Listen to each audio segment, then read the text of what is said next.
High, চলো আজকে আবার একটা নতুন ভিডিও নিয়ে চলে এসেছি। আজকে হচ্ছে কাশ্মীরের ডে 4। আগের ভিডিওতে তোমরা দেখেছো যেহেতু আমরা ছিলাম গুলমার্গের একটা হোটেলে, তো গুলমার্গে এতটাই ঠান্ডা ছিল, তারপরে রাতে বরফ পড়েছিল বলে গোটা বাইরেটা এত বরফে ভর্তি দেখো।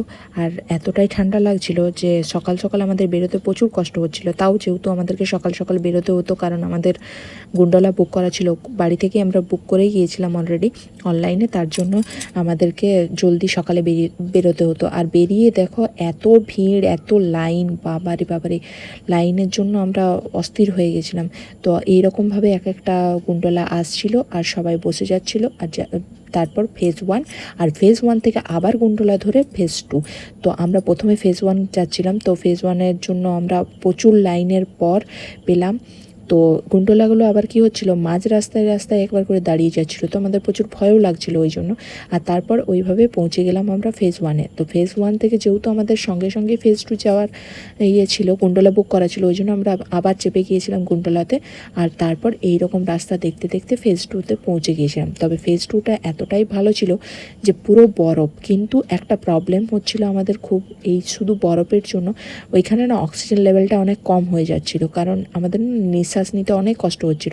তাও আমরা একটু কিছুক্ষণ বরফ নিয়ে খেলাধুলা করে তারপরে ফটো ভিডিও তুলে তারপরে আমরা চলে এসেছিলাম ফেজ 1-এ। তবে ফেজ 1 আসার সময় কুন্তলাটা একদম ফাঁকা ছিল, আমরা দুজনেই ছিলাম কুন্তলাতে, তাই বদমাশি করতে করতেই আসছিল।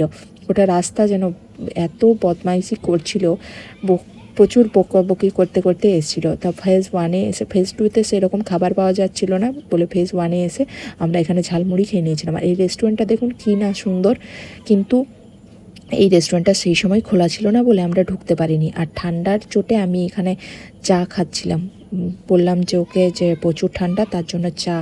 আর তারপরে চা খেয়ে আমরা, যেহেতু আমাদের সাইড সিনগুলো আরও বাকি ছিল, তার জন্য আমরা জলদি ওইখান থেকে ফেজ 1 ফেজ 2 ঘুরে চলে এসেছিলাম নিচে এসে পরে দেখছি প্রচুর লাইন, এত লাইন যে কিছু বলার নেই। কারণ সকালে এসে অবশ্য আমাদেরকে ট্যুর গাইডটা আগেই বলে দিয়েছিল যে সকাল সকাল গেলে ওইখানে ভিড় একটু কম থাকে, আর একটু বেলায় গেলে প্রচুর লাইন থাকে। তো দেখুন কত না লাইন, টিকিট কাউন্টার থেকে কতটা লাইন বেরিয়ে গেছে। তো তারপর আমরা ওইখান থেকে বেরিয়ে একটা সাইড সিন গেছিলাম, যেখানে একটা ঝর্ণা ছিল, পাহাড়ের গা দিয়ে জল পড়ছিল অনেক, মানে বরফ গলা জল, যেটা অনেকটা দুধের মতো লাগছিল তার জন্যে। আর তারপর আমাদেরকে ট্যুর গাইড যিনি দাদা ছিলেন তিনি নিয়ে গেছিলেন সোয়েটার ফ্যাক্টরিতে।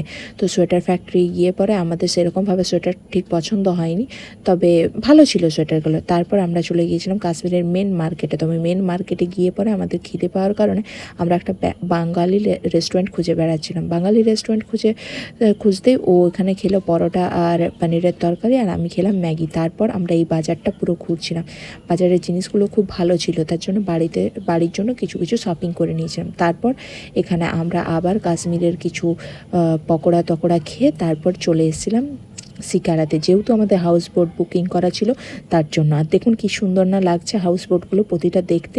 আর তারপরে দেখতে দেখতে আমাদের বোট চলে এসেছিলো, আর আমরা বোটে চেপে চলে গিয়েছিলাম নিজেদের হাউস বোটে, কারণ আমাদেরকে সেদিন স্টে করতে হতো হাউস বোটে। আর হাউস বোটের প্রতিটা হাউস বোটে থাকার জন্য এক একটা বোট নিজেদের ওদের বুকিং করা থাকে, যেটাতে করে ওরা নিজেদের হাউস বোটগুলোতে নিয়ে যায়। আর দেখুন তারপরে এই যে শিকারাটা কি সুন্দর না লাগছে দেখতে প্রতিটা লাইটে। আর এটা হচ্ছে আমাদের হাউস বোটটা, এই যে এটা হচ্ছে বাইরেটা, আর বাইরে থেকে আস্তে আস্তে ভেতরে ঢুকছি দেখুন।